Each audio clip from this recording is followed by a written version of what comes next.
Make sure this is on. Alright. Shalom. First and foremost, I'd like to give all praise to Yahweh, Ba'ashem, Yahweh Shai, Ba'ashem Rakakadash. Double honors the elders and apostles of Great Millstone, who are teaching this truth in sincerity. And shout out to Yakims out there on the four corners of the earth to proclaim this truth. Barak the Yahweh, Barak the Yahweh Shai, Ba'ashem Rakakadash, Brakatum. So, a lot of conflicting reports coming in. Over 1,200 soldiers have been killed in this conflict on the U.S. side. Over 1,200. Again, D.C. is not releasing that information because if they did, people would panic. However, you got even more confliction going on with the idea that the D.C. is now Trump. You know, he's telling everybody that Iran wants to is close to making a deal, which is a lie. Because if you hadn't caught the PMS NBC interview with the interim president of Iran, he said if they are preparing ground troops, then we're ready. We're ready for anything, you know. So he's not the least bit surprised that there's going to be a ground invasion. And they're prepared. See, they're not fighting Iraq. You know, Iran is not Iraq. You know, can't reiterate that enough. And like everything else, though, Hegseth, he actually said that this war can last all the way through September. Well, as Apostle Tahar puts it, this war ain't ever going to end. Okay, you know, pretty much though, Iran is not going to give up. And also Trump's saying that he must select the new interim leader. You know, that he has to select. So that's never going to be there, even if they're close to talking. That's never going to be agreed upon, you know. So the war continues on, and like everything else, though, it'd be foolish to agree to any type of ceasefire so they can be attacked again. They have to take out the bases. Now, here's another scenario, though, is that they do take out the bases. The U.S. is out of the war. It's just the Israeli state and Iran. Well, Israeli state will go bye-bye. And then they use the Samson option, take it out Damascus. That'll eventually happen, but the U.S. is going to continue to lose a lot of soldiers in this. And like everything else, I believe that there was a blood moon, you know, not so long ago as well this week. So a lot of shit's happening. Passover, a few weeks. Oh, and daylight savings, right? Yeah. You know, spring forward. Well, anyways, here's what's going on. As this video was compiled by another brother, starting with Dabu 7. They will run to their bunkers. Dabu 7, you're looking at Bahrain Petroleum, Babco, burning, Iranian missiles hitting it, drones hitting it as well, even though the air defenses shot down many. All it took was a couple to get through, and they've done major damage. We have missiles now raining down in many different places. Emergency alerts being sent out across Dubai, sirens going out across United Arab Emirates, Bahrain, as you can see here, Saudi Arabia, stating that their capital is under. This is Dabu 7. You're looking at Bahrain Petroleum, Babco, burning, Iranian missiles hitting it, drones hitting it as well, even though the air defenses shot down many. All it took was a couple to get through, and they've done major damage. We have missiles now raining down in many different places. Emergency alerts being sent out across Dubai. Sirens going out across United Arab Emirates. Bahrain, as you can see here. Saudi Arabia, stating that their capital is under direct Iranian missile attack. And they're going to start firing back as well. We are on the cusp of major world war here. Azerbaijan stepping into the mix. And Dubai, all of them saying missiles are raining down in their areas to seek shelter right now. Emergency alerts being put out. So they're firing these missiles in all directions, in all these different countries around Iran are feeling the brunt of this. We've seen this before, but this time they're unleashing a new wave, and they're calling for Trump's blood. After the U.S. took down a warship and sunk it, now they're calling for Trump's blood, and the U.S. and Israel are letting it out of the bag how they set this whole thing up to kill Khomeini. They're saying that they put out false information, acting like they were going to go to a religious dinner, and they stuck back to their headquarters. That is when Khomeini came out, went up to his palace for a meeting, and they hit him with a state-of-the-art missile that goes up into space and comes straight down on the target. And it obliterated all of them at that point. So they're calling for an overthrow of the regime. The CIA is openly admitting they're trying to get Kurds and other groups involved on the ground for chaos. And they're trying to stir up civil war on the ground in Iran. So in the meantime, Iran is going through these missiles that they've got. They've got a bunch, and they're being fed by Russia and China as well on the back end. They've got drones for days. You see any headlines trying to state that they're being depleted and all this, that's garbage. That is propaganda to the fullest, and you need to realize it when you see it. We, the United States, have been openly admitting for months now that we are weak in the Department of Weapons because of Ukraine. But Iran has a stockpile for days, and as they said, they're just going through the low-grade stuff. And going through the low-grade stuff is causing us to use our ammunition to shoot them down. By the time they get to the big dogs, we're not going to have as much as we had in the beginning, that is for sure, at this point. Just wait till the high-grade hypersonics get rolled out. You haven't even seen them yet. They can't even stop the hypersonics that they're shooting right now, and they admit this. So if they shoot one at an aircraft carrier, they have no way to stop it. The only mechanism that's been talked about out there is potential laser weapons, and we've seen Israel on camera displaying that. And isn't it interesting that a retired general that dealt with DEW's direct energy weapons goes missing? Still missing. This is crazy. I'll update with all this on the next live stream. Join me going live Monday, Wednesday, and Friday, 8 p.m. Eastern. Shalom. First and foremost, we give all praises and glory and honor is due to Yahweh Bashim Yahweh Shai Bashim Akakodash. Double honors to the apostles and elders of the great millstone. Peace and blessings and salutations to the hopeful elect. Our Lord as well as let us be edifying. It says, get into shelters now. Emergency alerts sent. Missiles hit Dubai, Azerbaijan, and the United Azerbaijan is a false flag, by the way. The whole Middle East into this Iran did not do that. Because third world. They said that Iran shot something in NATO, I think Turkey or something like that, but I don't know if there was any response to it. But it's all spiritual though, because we know that Turkey has been playing both sides because they're still a member of NATO on paper. But a BRICS member too. They're not really dealing with the tenets of America.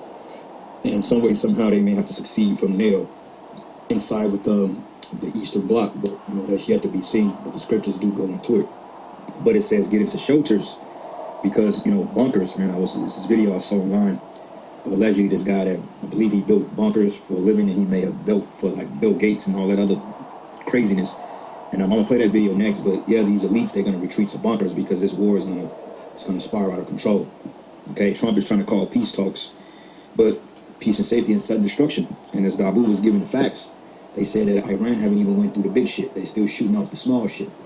Just like on the 4th of July celebration, you know how you start with the poppers, and they call them bottle rockets, but we call them what the hell we used to call them things, man? Not the Roman candles. We didn't call them skyrock. I forgot. I think we called them skyrockets or some shit.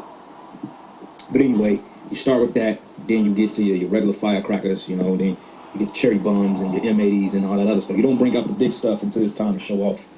And you know that Iran, even though they're a capable power, because through Turkey, through Iraq, and Syria, you can get in Iran because it borders pretty much all. Turkey borders all three countries. And Iran is a big-ass country in itself. But nonetheless, they won't be able to hold itself with the West on its own. So they're getting supply aid from China and Russia behind the scenes, you see? And America knows that. But see, the Lord pushed them into this war because, hey, this is the will of the Heavenly Father, man. And we know eventually Russia going to get involved in it. China's going to get involved because now reports is coming out instead of that China wants war in Iran. Not war with Iran, but China. If China gets involved, then it's a wrap, man. This thing is getting interesting, and they haven't been at war fucking 5 days, bro. Saturday morning, this dude Pete Hegseth, that dude got a special demon on that dude, man. For Marines getting escorted out of courts, it's all over the place. But it says President Trump told AXO in an interview Thursday he needs to personally involved in selecting Iran's next leader, just as he was in Venezuela. Because if you paid attention to the video, they mentioned that Trump ambushed Ayatollah. You know, they ambushed him and they unalived him. And now this is why Iran is fighting for the leader because, you know, of what the West did. They assassinated their leader. So now there's no type of peace. They want blood. Okay, so hey, it's things are gonna heat up, you know. And I pray like hell that it continues to escalate, because through the Spirit we gotta get the fuck out of here. Yep. All right, and I pray that they hurry up and pass that chip, because without the chip coming first, then you know this is just gonna be an ongoing war with no sides, either side succeeding. But you know, the Lord is gonna put it all in perspective. But it says Trump support Kurds launching an offensive in Iran. Tell Reuters, I think it's wrongful if they want to do that. Okay, it says at least 1,230 Iranians killed since Saturday. An action increasingly described as a regime change operation as war widens into Lebanon. Gulf targets pounded. Even Azerbaijan sees first Iranian drone strike, shuts airspace. Which is really was Israeli strike. Civilian sites damaged. We'll get into that. And also more missiles in Dubai. That's crazy, because Dubai is a beautiful place. A lot of people from America go over there, and you know they have a gay old time, as they like to say. But it says at least 6 U.S. troops killed. But Pentagon has not released a new casualty update. But I heard it was more like 500. Probably more than that. It's about 1,200 now. It says U.S. Senate last night voted 53 to 47 to block an effort limit. They're really Operation Epic Fury, downplaying allowing it. the campaign to continue as Washington signals deeper strikes inside Iran. Now they got the CIA out there trying to recruit the Kurds to put boots on the ground to start a destabilization in Iran. So it's looking real bad over there. Tehran is pretty much a ruin. UN say 20,000 seafarers, 15,000 passengers stuck in Gulf as State Department and other initiates evacuation plans. Israeli military says it knocked out 300 Iranian ballistic missile launchers. Tel Aviv also got pummeled overnight as many projectiles made it through the air defenses. Trump, we have a lot of winners, but Spain is loser, and the UK has been very disappointing. Scriptures say that their mother should be sore confounded, roughly paraphrasing. Mother should be ashamed of thee, and you should be sore confounded. Because they know you shouldn't start the goddamn war, but you did it, so. It says you're not putting boots on the ground in here and getting them out alive. Yeah, look at this, bro. They gonna get slaughtered. If they put boots on the ground in Iran, they ain't gonna have a chance on making it, because they don't understand the landmass. The Persians, they have never fully been conquered. That's how they know who the hell they are today. They've never really, even Alexander couldn't even conquer it, or he made it as far, but he couldn't overtake it completely. So what make you think they're going to be able to take this? They're not going to be able to take that. That's why they've been planning to get in there. They've been planning to go in there for like 30 plus years. They're going to get slaughtered, especially with these weak-ass troops they got today. They're not going to have a chance. Yeah, them you're not putting faggots. boots on the ground in here and getting them out alive. That's why they're going to have to bring back a draft. Boy, this place, boy, this is the new spirit war. Okay? It says they are wasting their time. Khamenei's son is a lightweight. I have to be involved in the appointment. Delcy Rodriguez, he added, Khamenei's son is unacceptable to me. We want somebody that would bring harmony and peace to Iran. So they want a new leader. Bunkers.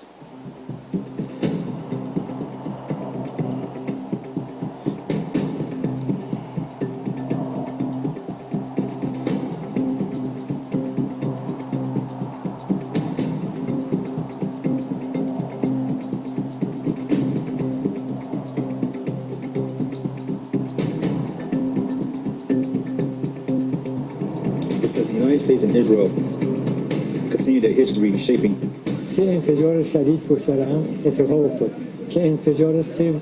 says here the United States and Israel continue their history shaping shock and all-style military campaign against Iran, with Israeli forces also now intensifying strikes in Lebanon. Since Saturday, at least 1,230 people have been killed in what was clearly morphed into a regime that changed operation in Tehran, according to the official numbers. It says which are expected to climb by the day, but the war is expanding to nearby countries like Azerbaijan, possibly even Turkey, in addition to the Gulf states. It says crucially, in Washington, the U.S. Senate blocked an effort to curb President Trump's Operation Epic Fury, voting 53 to 47 against the procedural motion aimed at limiting the operation. So let's just say if he stops going to war, they're going to lock his ass up for war crimes because he didn't get the approval. I mean, allegedly they voted on it, but they blocked it, But it says against the procedural motion aimed at limiting the operation. Meanwhile, Iran is going increasingly gloves off in its response, with Tehran officials saying the war is expanding beyond just direct airstrikes. It says all the while, President Trump is still seeking quick victory. And the New York Times says Thursday, it writes his calculation has been that he can launch military operations with the loss of a few American lives and minimal disruption to the economy. Opening days of war in Iran are challenging that assumption. It says already 6 Americans have been killed, which I believe is more than that. Oh, yeah. Both allies are under attack. The stock market wobbled. Gas prices are rising. U.S. military is spending, by some estimated, hundreds of millions of dollars per day. Yeah. It's not looking good, man. All right, but they talking about people getting in bunkers now. Well, let's see what the scripture say about that. It's the book of Isaiah 2, and I'm gonna start at verses 8.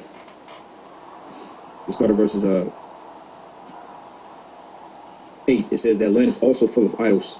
They worship the work of their own hands, which their own fingers have made. Yeah, there's nothing but idols that's worshipped here in Babylon. It says, and a mean man bowed down, and a great man humbled himself. Therefore forgive them not. But enter to the rock and hide thee in the dust, for the fear of the Lord and the glory of his majesty. For the lofty looks of men should be humbled, and the haughtiness of men should be bowed down, and the Lord alone should be exalted in that day. So how about you know how Shai is going to be exalted once it's said and done? All right, that was a stupid move when they looking at this dude like he's a fucking idiot. Yep, and we've said it before on numerous occasions. Just everything that Chump does, he's a fucking retard. You know, Hegseth is a fucking retard. They're all retarded, and they all deserve to die. You know that Esau is a retard. You know, when you go back to his caveman days, his dwelling place, yeah, he's a complete retard. He don't know shit.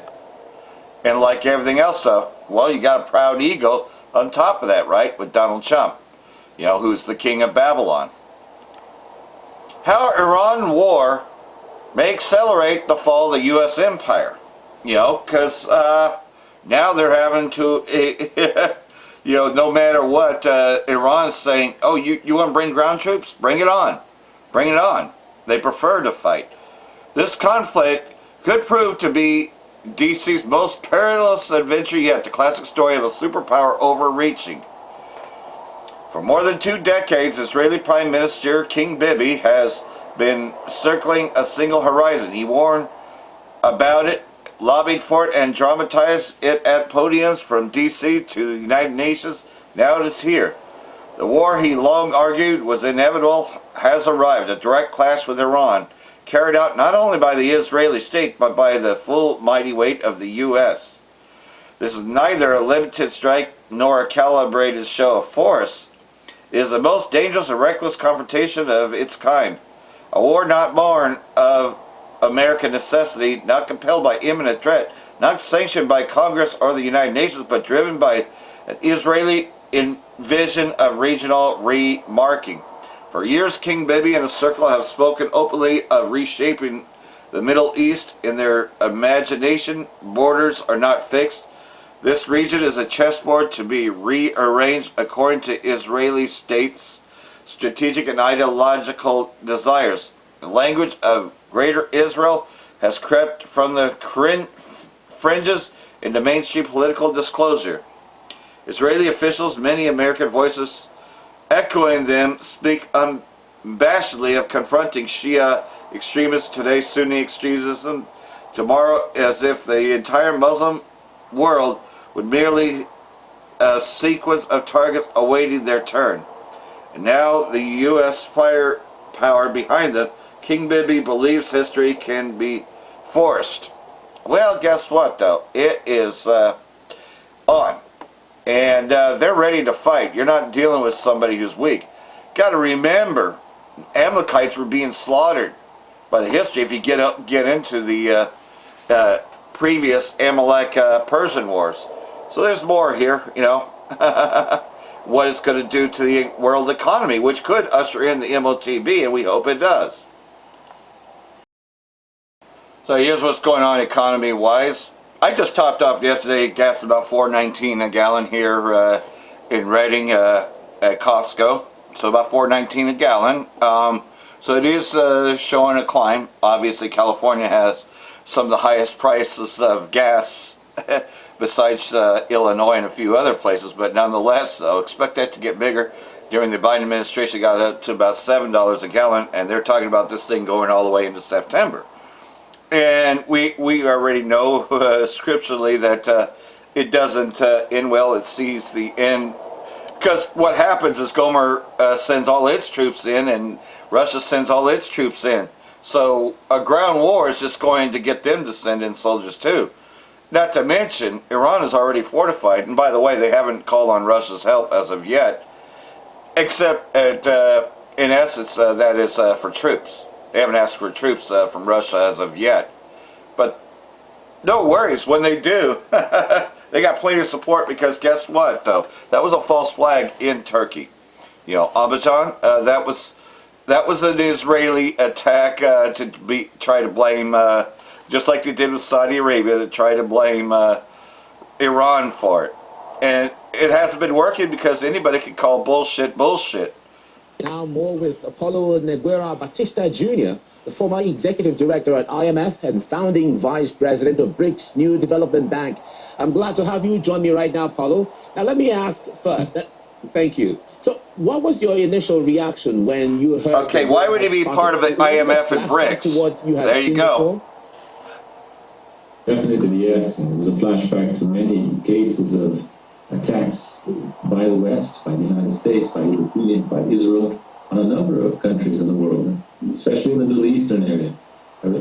Libya was one case, Iraq was another case, Lebanon repeatedly, now again, Syria. So the West, and let's put Israel as part of the collective West, it's used to attacking, to bombing and intimidating. Now there's a difference in the present situation. In my opinion, it is that Iran is not Lebanon. Iran is not the helpless people of Gaza who cannot defend themselves against the cowardly attacks by Israel. It's not Iraq. It's not even Venezuela. Venezuela was subordinated quite quickly with the lightning strike. Iran is a country of 90 million people, a territory that is larger than the sum total of the territories of Spain, Italy, France, and Germany. So it's a very important country with a long civilization, and Iran has been preparing for this war for decades now. And it's striking back very strongly. We don't know exactly what's going on in Tel Aviv, because there's strict censorship about the damage done by attacks from Iran. But reports exist that the damage has been substantial. And the damage has been substantial to the satellites and allies of the West in the Persian Gulf. Countries like United Arab Emirates, Kuwait, Bahrain, these countries, or even Saudi Arabia, these countries are being hard hit because they host military bases of the United States, from which the United States attack Iran. So they're legitimate targets for the Iranians, I believe. Now, reports the United States might be spending $1 billion a day on this war, and adding to the cost, it's lost jets and other equipment costing, hundreds of millions, not including the price tag for the preparations. How close are these estimates to reality? I don't really know how close these estimates are, but definitely the U.S. is spending a lot, because Iran is not an easy nut to crack. It's hitting back, it's destroying bases, equipment, expensive equipment with cheap attack drones, with missiles. So the United States is already an economy in a fragile situation with a large debt, public debt, a large fiscal deficit. And this reinforces some weaknesses of the American economy, especially in the fiscal area, but also in other areas. Financial fragilities are there. This may hasten the bursting of the financial bubble in the United States. There it is. May hasten it. So hasten to the MLTB. On the part of the Trump government to initiate this war. In fact, they were, as Mark Rubio confessed publicly, Israel was the country that initiated the war. And the United States followed suit. Because they get their margin over from King Bibi. Iran would attack us, so we had to strike preemptively. Crazy, completely crazy, huh? The largest superpower, the big superpower, United States, being, led by Israel. And the reason is that the Israel lobby in the United States is extremely strong. It controls Congress, it controls the media, it controls the executive arm of the government. So, strange as it may seem, the external foreign policy of a country like the United States is largely subordinated to the goals of Israel and the Zionist movement, And this is really, truly remarkable, because the United States is going to pay a high price, very high price, in order to support Israel in fulfilling its goals, which I believe are to destroy Iran. Israel wants to break up, destroy Iran, because Iran, together with Turkey, are the last strong opponents to Israel hegemony in the Middle East. And that's what they're trying. And like everything else, though, another thing that could easily draw Turkey into the war is a direct attacks from the Israeli state. Because he just said it, that Turkey is also an enemy to the Israeli state, to the Greater Israel Project. You've heard Tucker Carlson talk about it, that Turkey is an enemy, and Turkey did not support the attacks against Palestine either.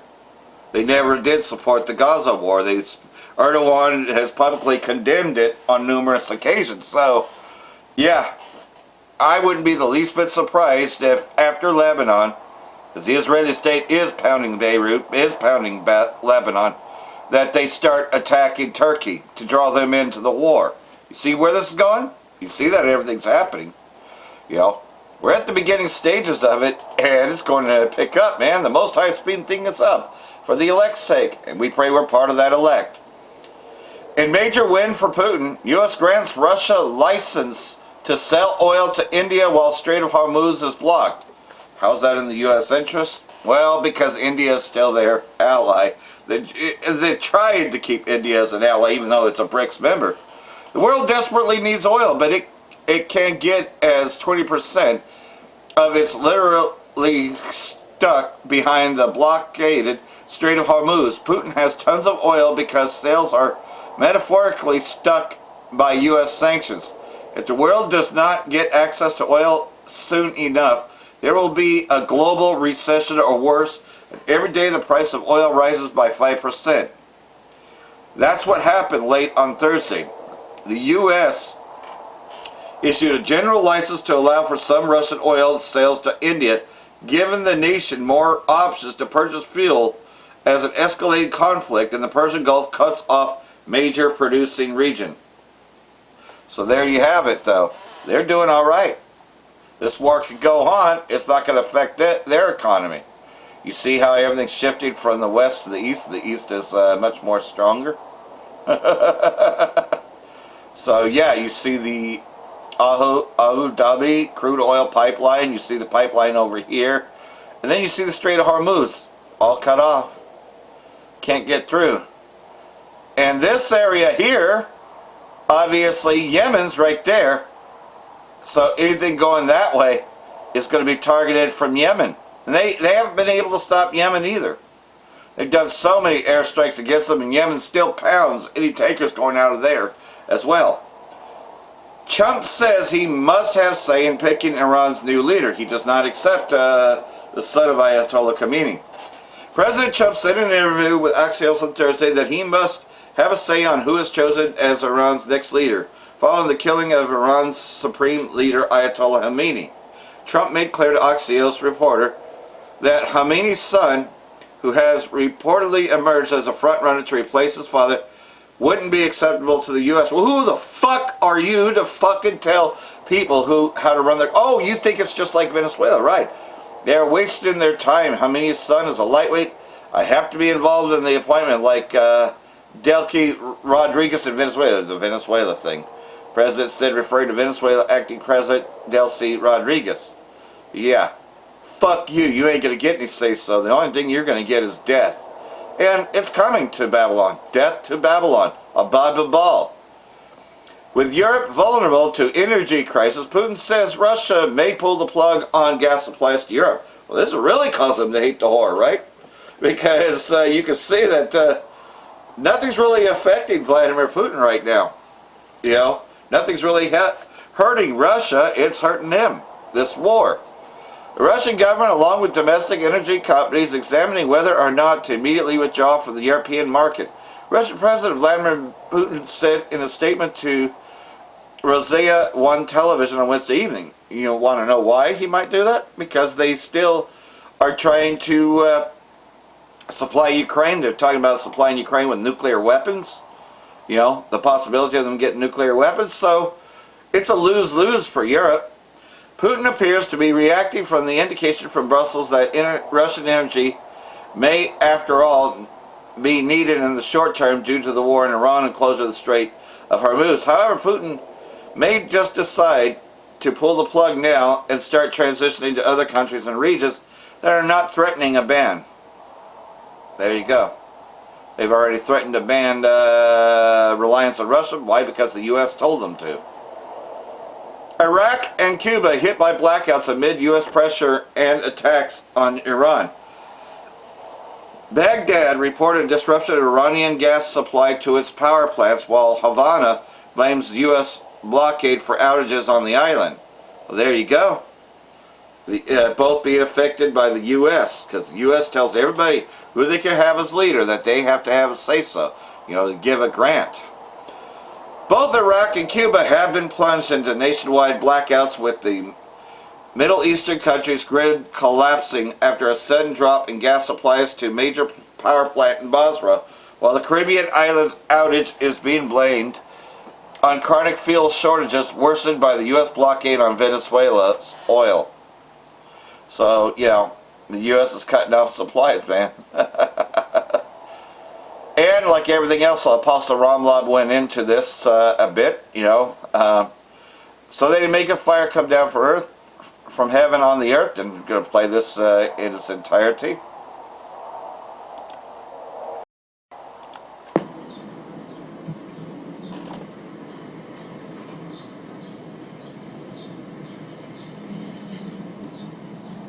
Alright, let's start by saying Barakatay Hawa, Ba'ashem, Yahushai, Ba'ashem, B'chakadash.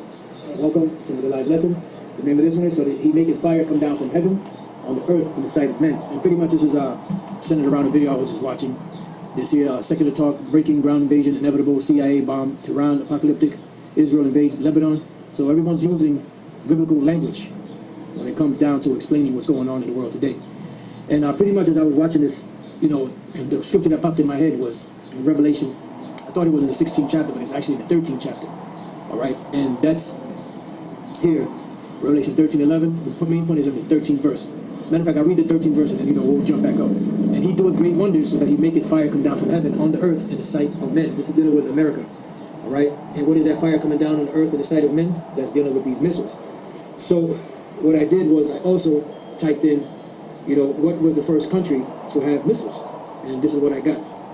Nazi Germany was the first country to develop and deploy operational modern guided missiles during World War II, which made me think of what?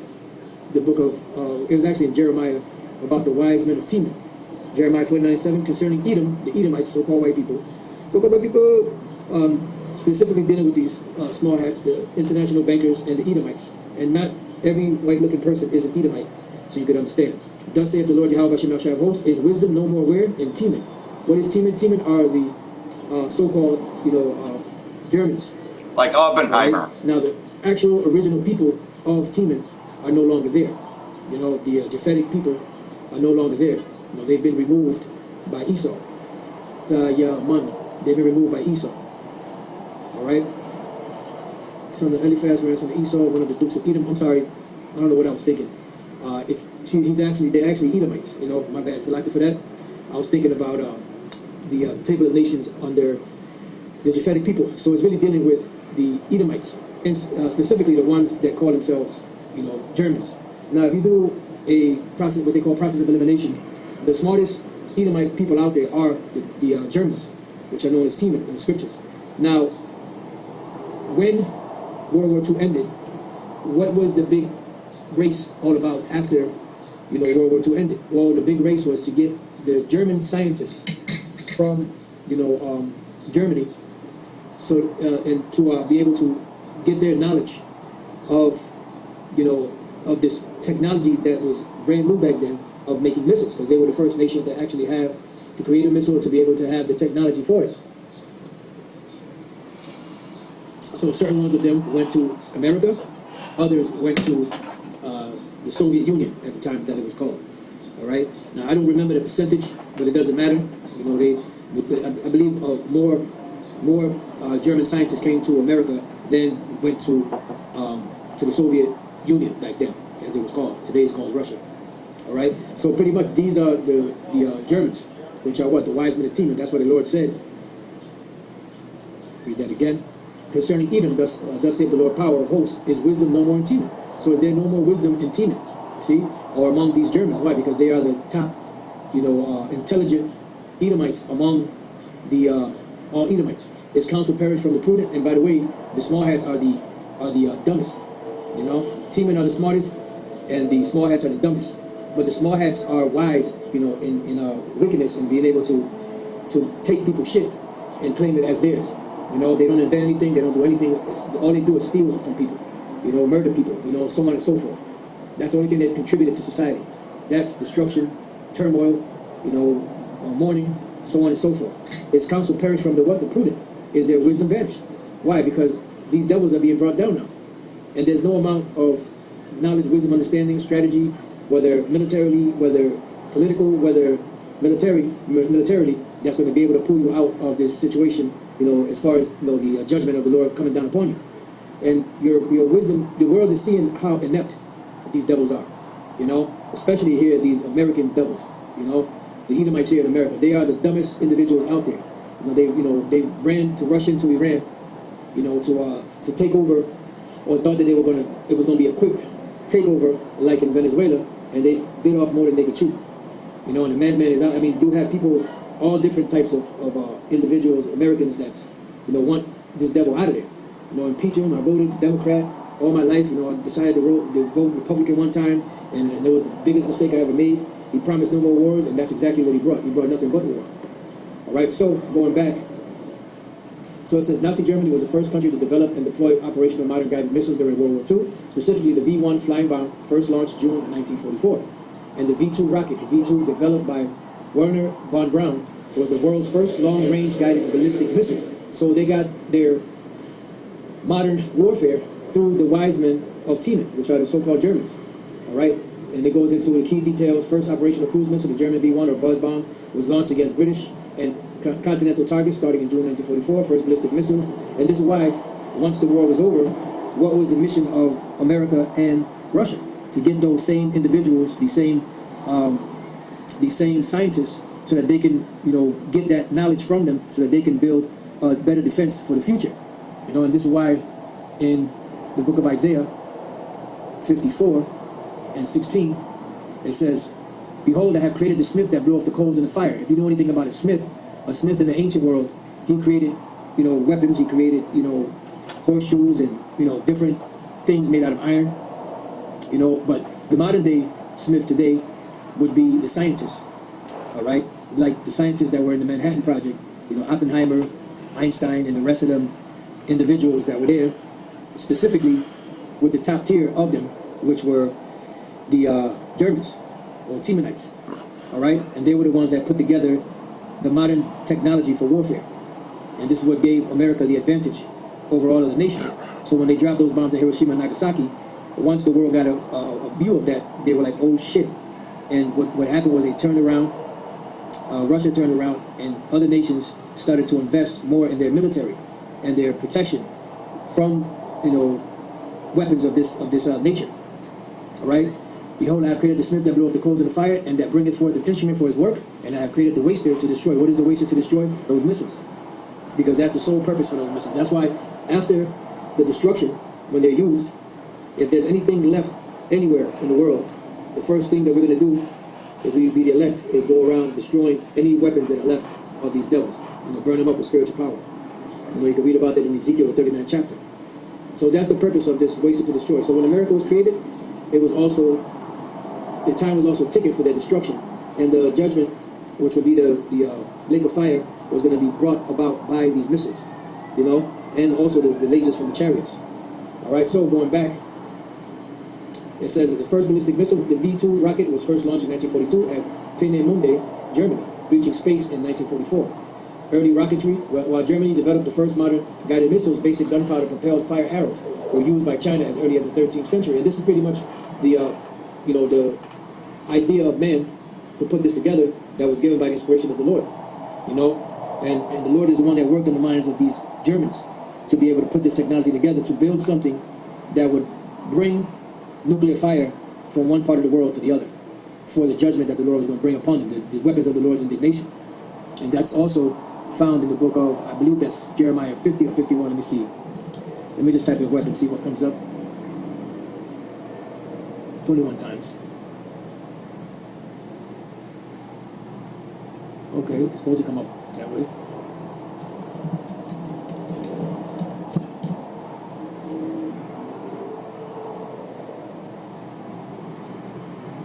There you go. Jeremiah 50 and 25. The Lord Yahweh Hashem has opened his armory and has brought forth the weapons of his indignation. Right. And I just typed in weapons and this one didn't come up unless I missed it.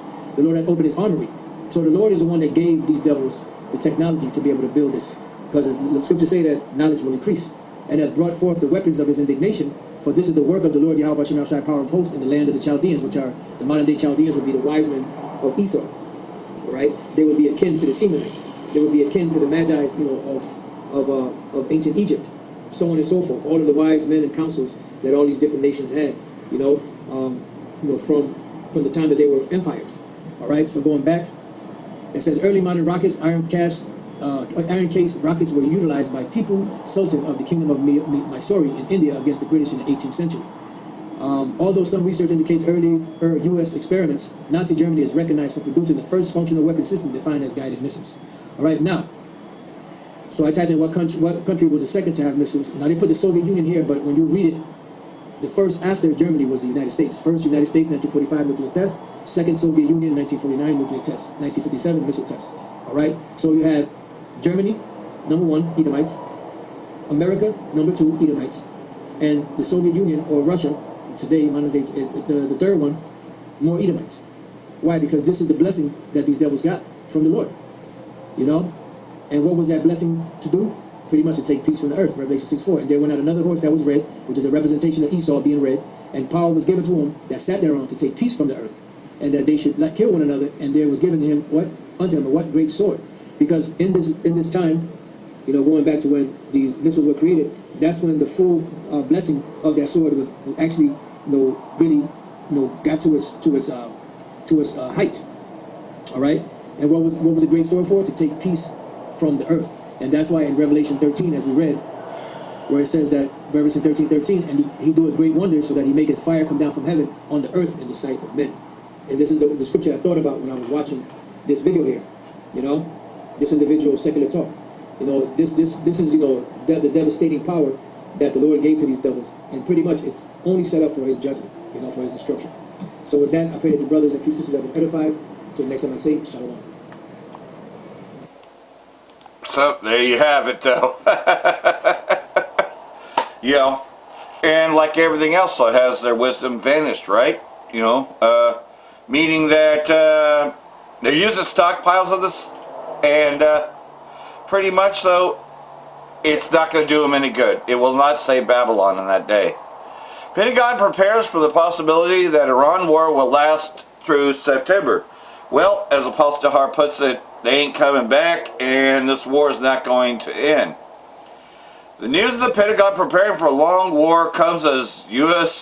Secretary of War Hegseth said that the U.S. is sending more forces to the Middle East and will be escalating its bombing campaign. The report says that the U.S. Central Command is asking the Pentagon to send more intelligence officers to its headquarters in Tampa to support operations against Iran for at least 100 days, but likely through September. So that's what they're saying. And they're not going to tell you, they're not going to update you on how many are losing on the U.S. side. They'll only tell you what's happening, with Iran to give you the morale. Hey, man, this definitely makes, we should be jumping for joy, right? So far, more than 1,000 Iranian civilians, because that's all you do is attack civilians, have been killed by U.S.-Israeli strikes. And you're proud of that you just killed civilians. You didn't kill their military. You ain't killed one of them yet. Yeah, you did something when you took out the Ayatollah. You opened up Pandora's box. Political report also detailed how the State Department was scrambling to get stranded Americans out of the Middle East, and the administration had no evacuation plan despite months-long military buildup in the region and Trump's constant threats to bomb Iran. Yeah. Like as if they were going to capitulate before. And like everything else, though, you're having false flags, 2 of them. This being the second one, an attack on Turkey. So Israeli state has attacked both Saudi Arabia and Turkey in all hopes that they could draw them out and can get to fight for Israel and the U.S. But it's not going to happen. Because those countries will do their own investigating. And like everything else, though, if Iran really had, problems with them, they would tell it straight out the gate. But again, this is a provocation by the Zionist regime, right? So it's another false flag to try to blame Iran, but pretty much though, it was the Israeli state to make it try to look like Iran, just like they did in Saudi Arabia. In the name of God, the most gracious, the most merciful, our Armed Forces General Staff issued a statement today indicating that in some areas, others may launch attacks, possibly from the Zionist regime. They might be looking for an incident similar to what happened today in Nakhchivan.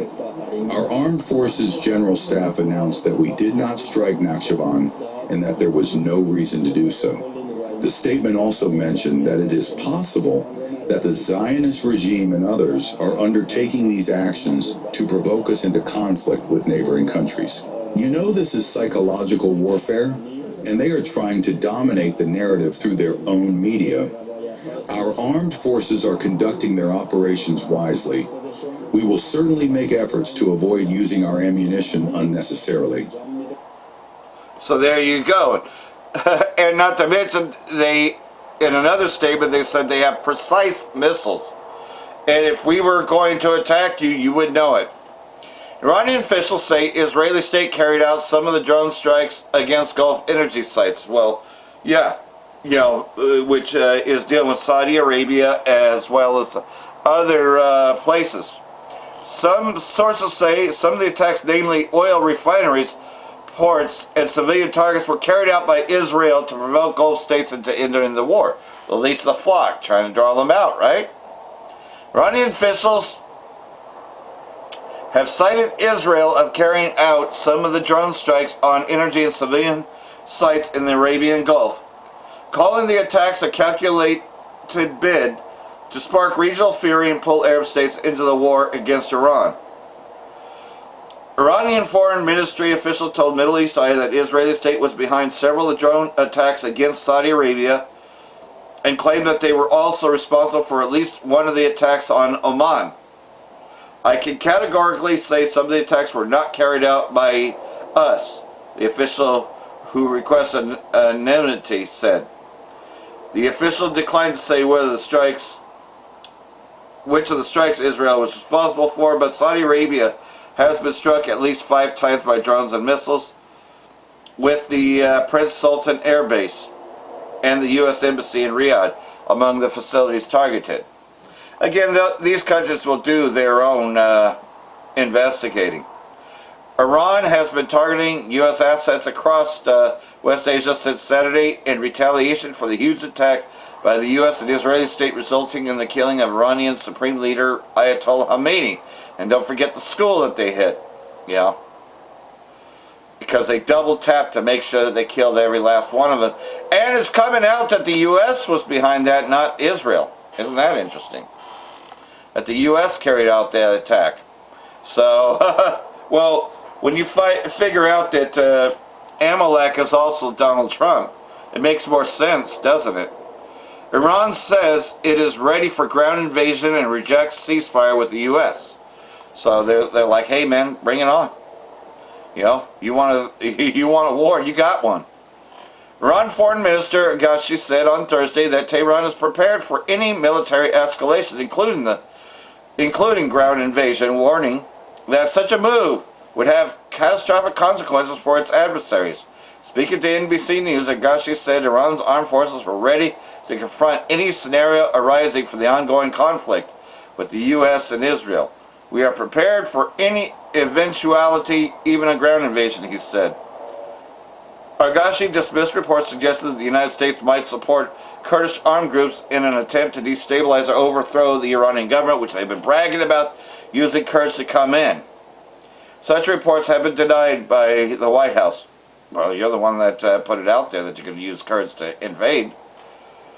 Thousands of civilians flee as Israeli state pounds Beirut's southern suburbs. Do not pay attention to what's down below because you got conflicting reports, but this one's saying that the Iran president says countries have begun mediation efforts to end the war. Well, doesn't mean that Iran's going to just give up. There were scenes of panic and terror amid Israeli strikes against Beirut's southern suburbs, while Hezbollah warned residents of northern Israel to evacuate. So Hezbollah, which has been the military force, not the puppet government installed by the Israeli state, is actually warning the citizens as to what's taking place here. Not their own government, because Hezbollah has been the strong arm of Lebanon the whole time. Israeli state struck several times in southern Lebanon overnight and widespread destruction in the southern Beirut suburbs, Shia majority areas that are home to an estimated 600,000 to 800,000 people. The death toll in Lebanon since the dawn on Monday has risen to 123 killed and 683 injured. In response, Hezbollah targeted Israeli positions and issued a warning to the residents of northern Israeli border towns to evacuate. So, like everything else, though, Hezbollah warns its people about the Israeli state more so than the puppet government that they have in Lebanon. Crews rescued after container ship attacked in the Strait of Hormuz. Well, that's good, because again, the U.S. hit a frigate. They showed you the footage of shooting. Well, this one definitely is, but yeah, they hit that too. That you can definitely tell is a fritter. They also hit a frigate. This is what they do, man. It's, but they have the audacity to accuse other countries of it, but they do it themselves. They only fight against those that cannot fight back, such as vessels like that. That's about what they're able to hit. Container ship managed by United Arab Emirates Company was hit by a projectile while passing through the Strait of Hormuz, causing a fire in the engine room. Okay, this is saying there were 24 sailors on board, including 21 Egyptians and 3 Ukrainians. Omani Navy quickly intervened and rescued all crew members without any injuries. You weren't supposed to pass through the Strait of Hormuz. See, that's just it. Where's the convoy? Where's the fucking convoy that Trump promised, right? This vessel got hit. Where's your fucking convoy? What a fucking liar. That got hit because there's no convoy to protect him. I mean, talk about bullshit. Talk about gaslighting. He said he was going to protect all vessels going through there. He just made that statement. New generation missiles on way as Iran launches 22nd barrage. So, hey, again, they're not even exhausted. This is just a little better missiles than what they were sending before. The IRGC has launched the 22nd wave of Operation True Promise for the barrage of Karnal, Fort Khyber, and Fatah missiles targeting the heart of the occupied territories, with senior official revealing that Iran has so far used mostly decade-old missiles and preparing new advanced weapons for the prolonged war. So like everything else, though, and we know what they've done. So he's just reiterating. This wave targeted American Zionist regime positions from the Persian Gulf to Tel Aviv with the launch of the Khyber, Kama 4 and Fatah missiles in retaliation for the child-killing perpetrators who murdered Iran's children at the Minab school, said in the statement, which you're now finding out that the U.S. was behind that, more so than the Israeli state. It added that one of the launched missiles was ultra-heavy Kama 4 missile carrying a second 2-ton warhead and traveling at a speed exceeding Mach 14, which has been directed at the targets of the wicked enemies of the Iranian nation, American Zionist regime bases in the Persian Gulf countries. The complete success in launching these missiles from the sustained chain of IRGC missiles bases on the 7th day of the war nullified the absurd claim by the propaganda machine of the global arrogance about the weakening of its defense capabilities and reduced rate of missile and drone launches. Yeah, they tried to say that. They tried to say that, we took out a lot of their launches. We took out a lot of... You see how much of a liar, how much gaslighting is going on. Iran warns strikes will expand as air defenses down more Israeli-U.S. drones. So they've been downing a lot of them. Iran says its retaliatory campaign will intensify in the coming days, with military officials vowing expanding strikes while air defenses continue to intercept Israeli and U.S. aircraft and drones across the country. The cowardly military forces and facilities of the Zionist regime have hidden in civilian and public layers. Oh, but they accuse Saddam Hussein of doing that. Isn't that interesting? But the detection and striking of the aggressors will continue in the coming days. The trend of attacks will become more intensified and widespread. So like everything else though, the main reason why civilian infrastructure is being hit so hard in the Israeli state is they hide them in civilian areas. Now who puts their people in harm's way besides the U.S., the Israeli state? But they had the audacity to accuse Iraq of doing so. Remember that? He added that Iranian air defenses on Thursday intercepted and destroyed advanced enemy aircraft over several regions of the country. And they even took out an F-15, by the way. And probably even more than that. You know, you're only going to get so much. Earlier this morning, forces tracked and destroyed the F-15. There it is. The F-15 fighter jet. And total of 4 advanced reconnaissance combat drones, ERMS 900 and Q9, in the skies over western, southwestern, and southern regions of our country, he said. According to Zaghafi, the latest interceptions bring the total number of enemy drones shot down by Iranian armed forces to more than 75 since the U.S.-Israeli aggression began on Saturday. Also, they're saying that this is ludicrous, this hasn't happened yet, but they're saying, and there it is right there. I'll play that. Iran denies Kurdish fighters cross border. The U.S. media claim that rebel militants launched a ground offensive from Iraq amid ongoing U.S.-Israeli strikes against Tehran. Well, guess what? It didn't happen. Local authorities in western Iran have firmly denied reports that armed Kurdish groups have crossed into the country into Iraq's Kurdistan region. See, Trump is trying to tell everybody that just to make it sound like they're doing good. Tehran has reportedly carried out preemptive strikes on opposition bases in northern Iraq. The denials followed days of U.S. media suggesting Washington was arming Kurdish forces of potential ground troops. American official told Fox News on Wednesday that thousands of Iraqi Kurdish fighters had allegedly launched an assault inside Iran. So they're saying that that's not what happened. So we're going to look at this one too. I'm surprised I didn't have it up. Israeli state behind Azran drone provocations to frame Iran. The Neshevon incident could be part of a wider effort to place blame on Tehran, its ambassador to Russia has told RT. Okay, yeah, we did play that as a video. That's why I didn't see it as a written article. Speaking of RT, Jalali cited the General Staff of Iran's Armed Forces statement that in some cases other sides are directing their drones. We did not strike Neshevon, and there's no reason for an attack, he said. It's possible that the Zionist regime and others have taken actions to involve us with neighboring countries. Baku called the strike a terrorist act, blaming Tehran and demanding apologies, and vowed that his country would retaliate. So, yeah, we played that interview before, but for edification's sake. ستاد کل نیروهای مسلح ما امروز اعلامیه داد که در برخی از جاها دیگران مورد حمله قرار دیدن، ای بسا از لایه رژیم صهیونیستی باشه و اونها به دنبال حادثه آفرینی باشن، مثل اتفاقی که امروز در نخجوان افتاد. ستاد کل نیروهای مسلح ما اعلامیه داد که ما نخجوان رو نزدیم و دلیلی هم نبود برای زدن.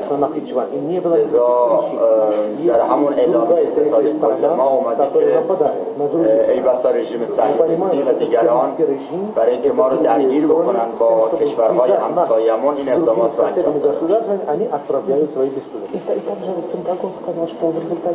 So everybody knows it's a false flag.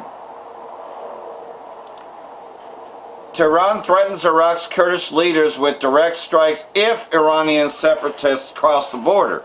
See, they're giving a fair warning. You know, reports said the CIA is working to arm Kurdish forces in order to foment violence and unrest in Iran, as well as to serve as a potential ground force. So they're letting this be out there. Should you even think about it? Tehran warned Iraq's Kurdistan Democratic Party, the KDP, and Patriotic Union of Kurdistan that it will strike both groups if Iranian Kurds are allowed to cross the border with the aim of carrying out attacks against the Islamic Republic. There's how Gomer and all its troops come down right there. These are terrorist groups, and Turkey will not tolerate it. Not to mention, the Israeli state said that they want to go after Turkey next, which I'll play that. Warnings were conveyed after the war began on the 28th of February. Iran has threatened to directly target two parties of their leadership if they allow Iranian Kurds to use the Kurdistan region as a launching pad for ground attacks inside Iran. So, Wall Street Journal reported days ago that President Trump was considering arming and backing Kurdish separatist organization and anti-Iran Kurds based in Iraq in order to turn them into a ground force that could be used against the Islamic Republic. In other words, he's going to send them in as mercenaries before they send in their ground troops. And this is coming in as well. Turkey is next after Iran, and this is coming from a former Israeli prime minister. And this is, I believe, on, it's on the Jimmy Dore show. So this is not what you would hear in the mainstream. So basically, Israeli state wants to hit Turkey after they're done with Iran. That's how deranged that they are.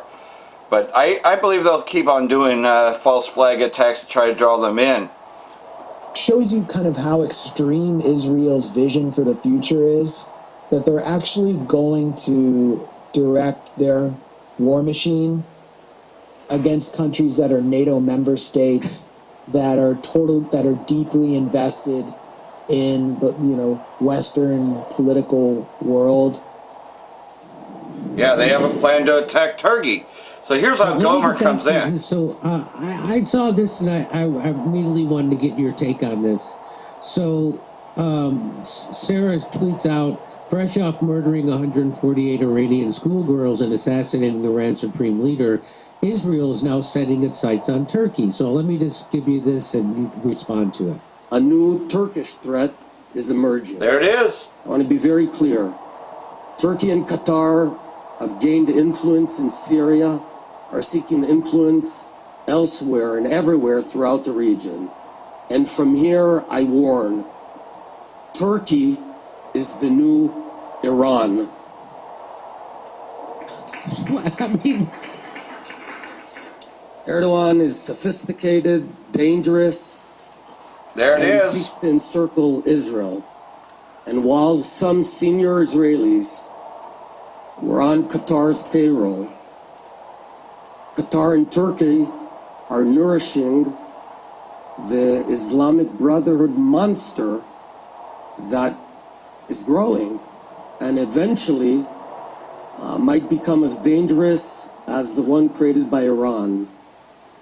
Turkey and Qatar are gaining influence not only in Syria, but also in Gaza, through the front door, and everywhere, and trying to create a new choke ring. Turkey is trying to flip Saudi Arabia against us and establish a hostile Sunni axis with nuclear Pakistan. so it sounds crazy, but that again, this is the Greater Israel Project, and the irony is that Turkey and Israel were fighting together to overthrow Syria. Now Turkey has a part of Syria, and Israel has a part of Syria. Yep. And now he's saying, "Hey, we got to go against Turkey." And believe me, they're already bombing Saudi Arabia, Israel, to try to do in a false flag attempt to try to draw Saudi Arabia into this war against Iran. But what do you make And of they've that guy attacked saying Turkey as well. that they're now turning their attention to go into Turkey and treating Turkey like Iran? And go ahead, take it where you want. Well, that's not just some guy. That's Naftali Bennett, who did serve in a power-sharing coalition as prime minister and is, I would think, most likely to succeed. He said he would wipe Benjamin Damascus Netanyahu off the whenever he map. wants to That's stay. prophecy, by the way. And he actually took a dig at Netanyahu who's facing this scandal in Israel called Qatargate because several staffers have been exposed for basically being on the Qatari payroll, which is, you would think is weird, like Qatar's against Israel, but that's not the case. They're on anybody's side. They're on everybody's side. Anybody they can influence. And they did material things for them. So he's clearly jockeying to take on Netanyahu by offering kind of a more broad vision beyond Iraq, a more forward-looking vision for expanding Israel's hegemony throughout the region. And he's calling for basically open conflict with a NATO state. Because Turkey is controlled by the AKP party, which is inspired by the Muslim Brotherhood, but it's still a state that is the number 2 export partner for natural gas to Israel, that helps supply Israel's war machine, that abides by NATO, that has NATO listening stations directed against Iran, that played a real role in toppling the government of Syria, which was an Israeli priority. But Israel's already kind of engaged in a war in the gray zone, you could call it, against Turkey in Syria, because the Turkish government, the Syrian government of Ahmed al-Shara, who's like this rebranded al-Qaeda leader, is basically, his main backer is Turkey. And they share this vision of a kind of Sunni Muslim Brotherhood emirate style vision, which does expand to Israel's borders. The Syrian government's very weak. It lacks credibility among a large part of the Syrian population. That's better for Israel. But I think he sees that Israel faces looming threats if Turkey and Syria become more coherent. Qatar is part of that same axis. But, we would kind of think that's unusual because both Turkey and Qatar are also financially and politically completely interwoven into the Western imperial architecture, to the point where Qatari representatives were hanging out at Jeffrey Epstein's townhome on the sidelines of the UN General Assembly. So that shows you kind of how extreme Israel's vision for the future is, that they're actually going to direct their war machine against countries that are NATO member states, that are deeply invested in the Western political world, unlike Iran. And it also shows you how much Israel needs enemies in order to keep its own society together. So there you go, deliberately making new enemies. And that's what they've done since they've occupied that area. You see where this is going, right? It's going to expand just like Ezekiel 38 tells us. That Gomer and all his troops will be there, and like everything else, though, before this war fully breaks out, it's already broken out. Well, we're in the time that you should hear wars and rumors of wars, right? Leading to the MOTB, the impending MOTB, which is going to come through a broken economy, if you hadn't caught yesterday. Man, we're on this thing, and that's just news clips,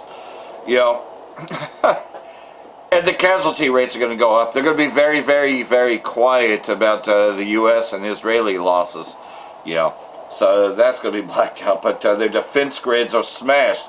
Their radar is smashed.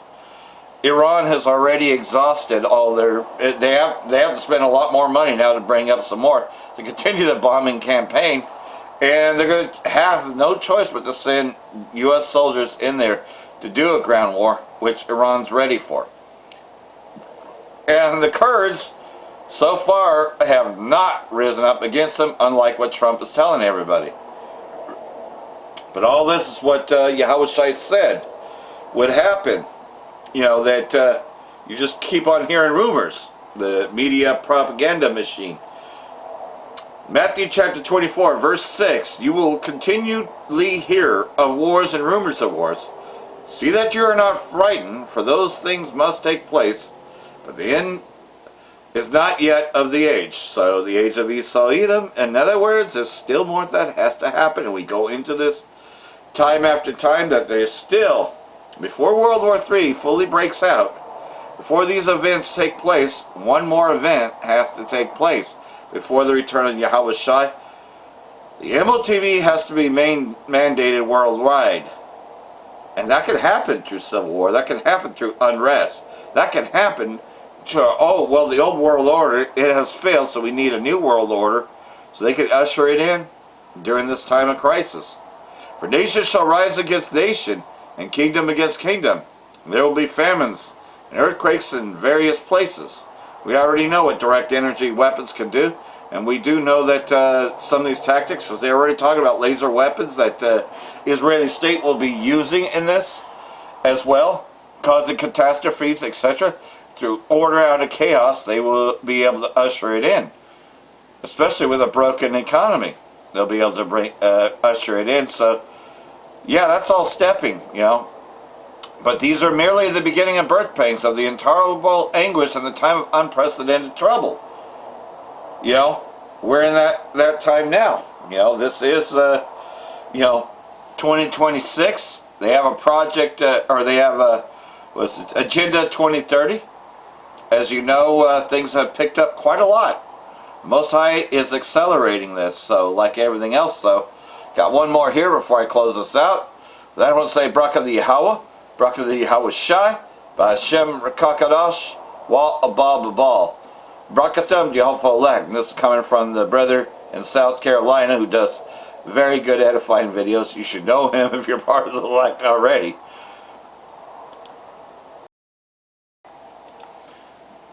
And before this thing goes nuclear, the mark of the beast has to be mandated. And I've stated this on numerous occasions that... And I know that there's other brothers that, hey,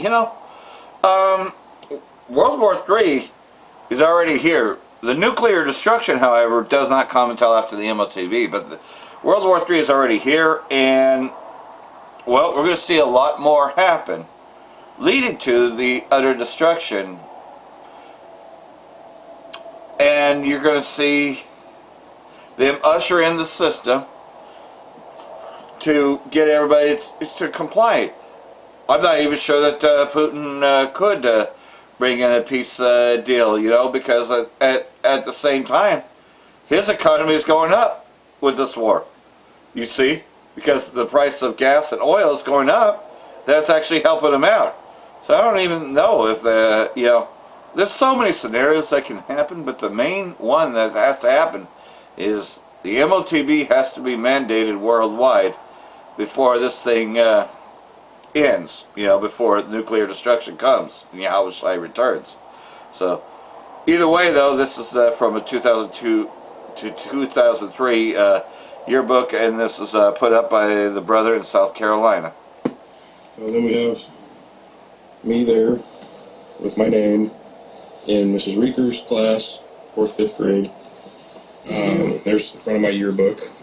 2002, 2003, so I was about 9 or 10 when the picture was taken.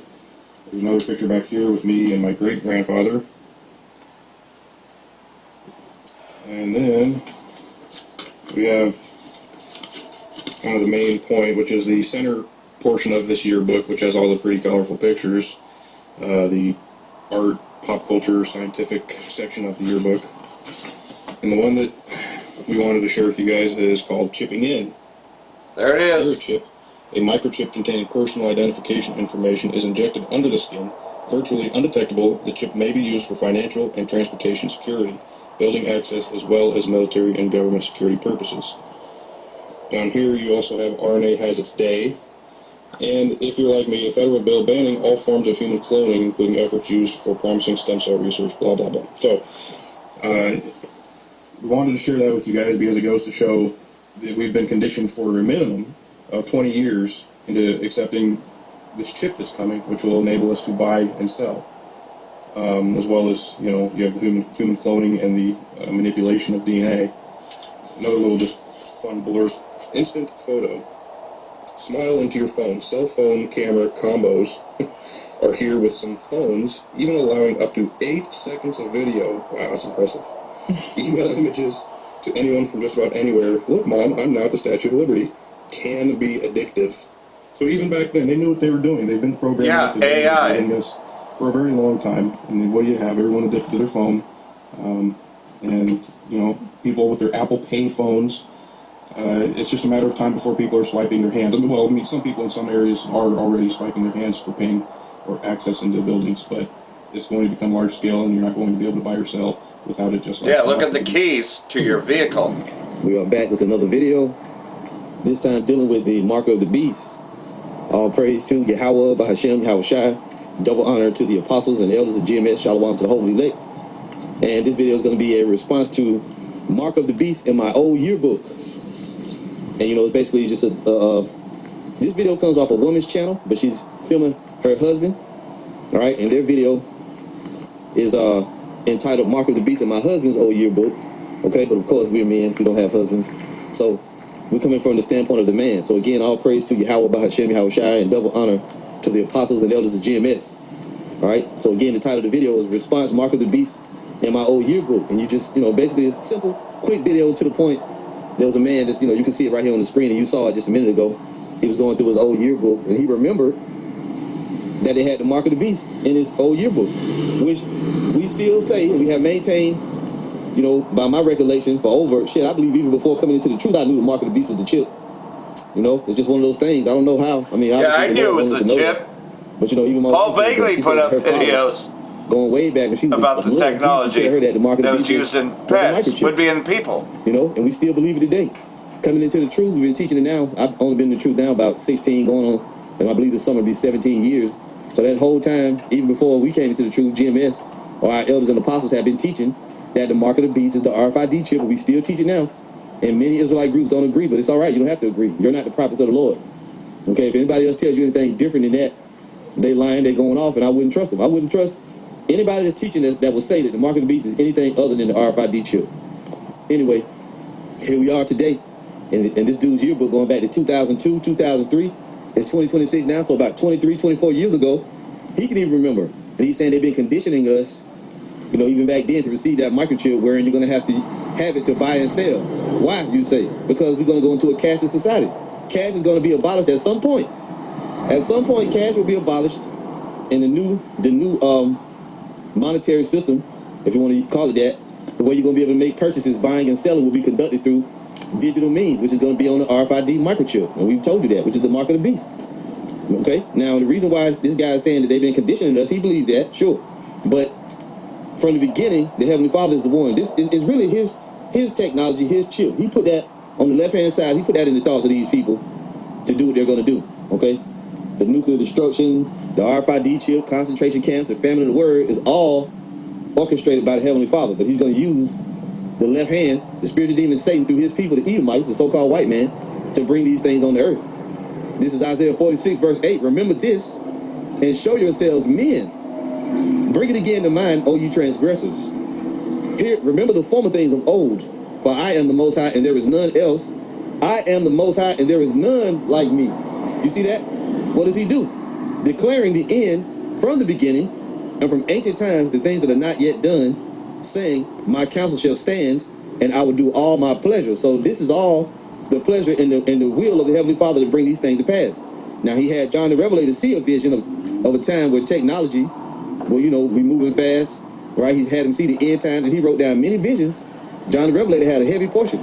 He was in prison on the Isle of Patmos, and he saw the nuclear destruction. He saw Babylon the Great ruling over, you know, the servants. He saw them, the Mark of the Beast. He saw the servants of the Lord, some of them getting beheaded for the witness, right? And in the end, like we said, he saw the nuclear missiles coming over here. He saw the Israelites being in a place called Babylon the Great, not knowing who they were. And he saw the Great Awakening. If you read all these things, and it's all this is in Revelation, you know, and the Lord showed him these things for us to break down in these days. Because John the Revelator didn't understand what he was seeing. See? But the Heavenly Father, even from the beginning, he had these things planned, and they were written down, and he gave his servants, the prophets, the visions, and then he brought other prophets in the last days to break down these visions. And John the Revelator saw the salvation of the elect getting beamed up. He saw the nuclear destruction of Babylon. and a lot of stuff going on all over the world. He saw the revenge of the Israelites. Okay, he saw all of that. So John the Revelator had a very heavy portion in the mark of the beast, particularly was the vision that he saw. And the Most High gave us in these last days the ability to break down what John saw, what other prophets saw. Let's get, I'm trying to think where it is. Amos chapter 3, verse 7. This is how we can tell you what it is. And we can also tell you that the other Israelites that don't break it down the way we do, that they're wrong because they're not the servants of prophets. This is Amos 3 and 7. It says, surely the Lord power will do nothing, but he revealeth his secret unto his servants, the prophets. So the servants of the Lord, the prophets, they're going to have the mysteries. Now, am I saying this guy right here is one of the servants? No. Just because he knows one of the prophecies, I'm not saying he's one of the prophets, but we are the men of the Lord. We are the prophets sent unto you in these last days to make these visions plain upon tables unto you. And people don't have to agree with what we say. We came, we told you the truth. You don't have to believe it. All right? Now, as the old saying goes, art imitates life. And a lot of times these, another scripture says in Psalms, they should make their own tongue to fall upon themselves. These elites, they have instructed their lesser luminaries and their different people, which, you know, like the Hollywood, the directors, the actors, those lesser luminaries, they put this stuff in their movies and their TV and all different stuff. And you've seen on many different movies where they had a dystopian society or a fallen state of a future world where people would have to receive an implant for various reasons, right? Yeah, Demolition Man being one of them. Believe it. It's just true.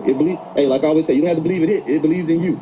And these implants are coming. And they already got all this stuff in the works. The beast system is already up and running. They just need an event now. So now we're right at the end here with this whole thing with Iran and Israel, Russia, China, you know, Babylon the Great. And now they got, you know, we got word that I think that they did taking combat operations, I think in Honduras. So it's different places.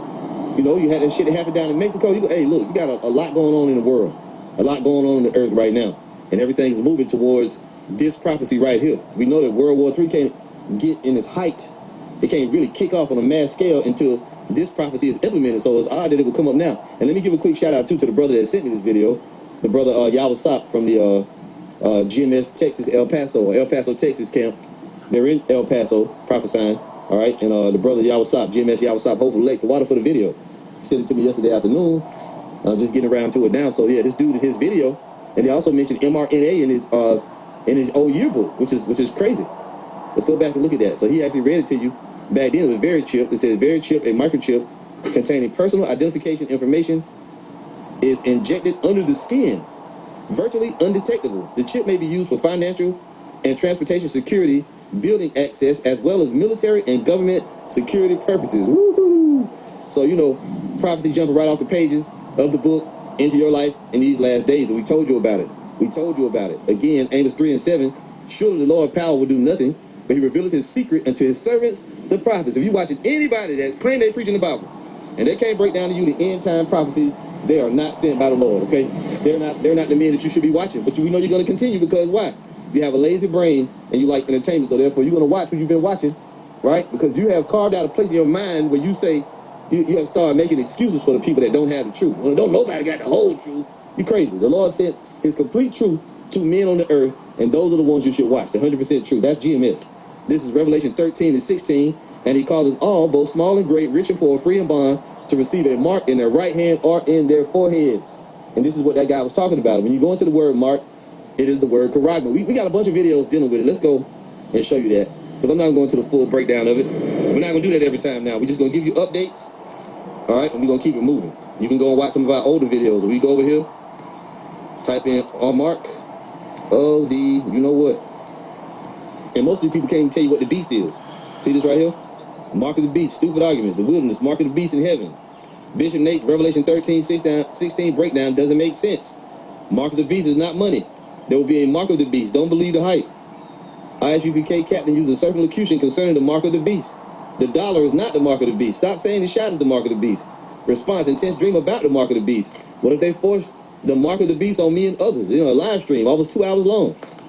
Response, Sirach 27, 1 through 2. Taking the mark is a sin, but the MOTB, which is mark of the beast, is not sin itself. MOTB questions, concerns, and errors. IUIC, there's no repentance for this. Response, Mark versus Seal. That's from 2 weeks ago. Response, dream of the mark and beast system. You see that? When influencers mock the Lord and the MOTB failure again. See? So on and on and on and on. We have many videos, and this question has been raised. Certain objections have come up and arisen from different angles People have tried to say that the mark of the beast is this, is that, is this, is that. But they can never tell you with their stupid breakdown how verse 17 is going to be accomplished with sin or philosophy or one of these other things that they tell you, either the shot or whatever. Verse 17 says, and that no man might buy or sell, save he that had the mark, or the name of the beast, or the number of his name. And that's the key. Verse 17 throws so many people for a loop, and they come and try to say, the mark of the beast is flaming hot Cheetos, or the mark of the beast is, you got to get pistachio nut. See, then you eat pistachio nut, and you eat the peanut, you take the shell, it's a special place inside the shell. If you put that in your mouth, and you got the mark of the beast. You come with all kinds of stupid ass breakdowns, and when we go and bust right through that shit, because you don't have them, when the shot came, them being silly. 2026, the year of apostasy and of sellouts. And you can see how they've already sold out just with this one prophecy. But when certain these people say these things that they say, none of the things that you said can stop us from buying and selling if we didn't have it, right? Because a lot of you said that the shot was the mark of the beast, but here it is to this day. Members in GMS, we didn't take no shot. And we were buying and selling the whole time while they implemented it, and even after they did it, and we never took it, and we still been buying and selling without it. We've been committing sin since we was little kids, right? So if you're saying sin's the mark, then how do you know when you got it? Because once you got it, you can't repent from it. You finished. You failed out there. You failed. We got the truth. We told you what it was. You don't have to listen to us, but you're going to take that damn mark. You watch. Everybody that's wrong about it, you more than likely going to wind up taking it. Let's read this and close out. This is 2 Ezra 9, verse 1. It says, he answered me then and said, measure thou the time diligently in itself, and when thou seest part of the signs past that I have told thee before, then shalt thou understand that it is the very same time wherein the highest will begin to visit the world, which he made. And going back to the pistachio shit, I guess if you go to Dubai, you get some of the pistachio cream, that chocolate bar, if you eat that, you got the mark then too. If it's pistachio nut is the mark. So like it. Verse 2, then shalt thou understand that it is the very same time wherein the highest will begin to visit the world which he made. And right now is high time to be prophesying, right? To be bringing out these lessons, dealing with these end time prophecies with the mark of the beast is an end time prophecy. It's slated for the end days. It ain't something that's been here since human beings been on the earth. Because if so, then why didn't other prophets ever talk about it? If the mark of the beast was sin, every prophet would have talked about it. Even Yahushua himself, when he was on the scene, did go into the mark. That was a specific prophecy for a specific time. It is an end time prophecy. You see? Verse 3, therefore when there shall be seen earthquakes and uproars of the people in the world, then shalt thou well understand that the Most High spake of those things for the days that were before thee, even from the beginning. See, the Lord speaks from the beginning about things going to happen at the end. The only one that can do that is the one that's orchestrated all, the one that it's his will that is done. That's how you can be so sure about it. When you write a movie, when you write a play, you can say what's going to happen at the end and all the way through it because you're the one that wrote it. Somebody else may come along and say, well, I seen this movie, I think it's going to happen at the end, and they'll be wrong. So the one that wrote it, he has a certain group of men that he sent his Holy Spirit into and told them what the meaning of these things were because he was the one that wrote it.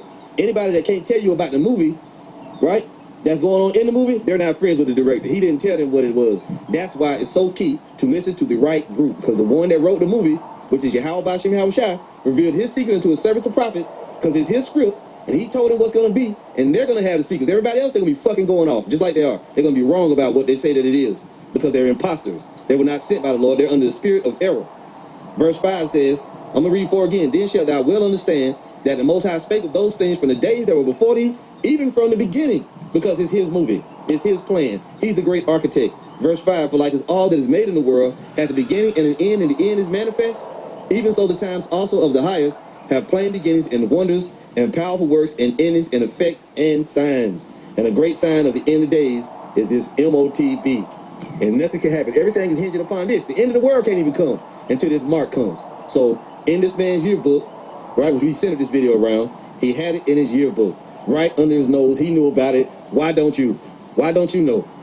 We'll see you soon, Lord willing. All praise to Yahweh Bahashem, Yahweh Shai. Shalom.